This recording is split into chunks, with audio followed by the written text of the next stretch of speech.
استاذ منصور اهلا بيك، انت منورنا.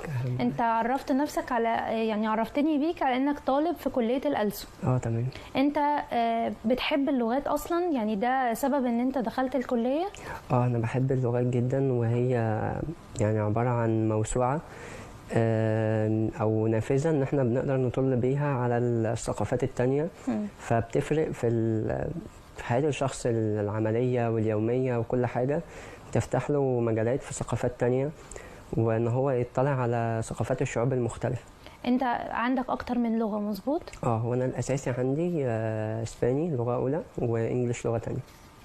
طب ده شيء جميل جدا. يعني في كتير من الشباب بيكون حابب جدا موضوع ان هو يتعرف على لغات مختلفة، لكن بيحس ان الموضوع فيه صعوبة. هل الموضوع فيه صعوبة فعلا، ولا ان احنا ندرس لغات دي يكون عندنا اكتر من لغة حاجة سهلة ممكن الواحد يتعلمها؟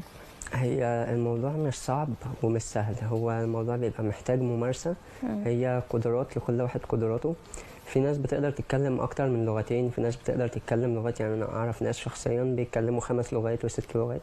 فهو الموضوع مش صعب، بس هو الموضوع الفكرة إن الإنسان يسيب نفسه للغة وهو هيتعامل، يعني يحول كل حاجة حواليه تقريبا باللغة اللي هو بيتكلمها. جميل. طب خليني اعرف منك اكتر كمان عن مشاركتك في الملتقى. ازاي شاركت في الملتقى؟ ايه الحاجات اللي انت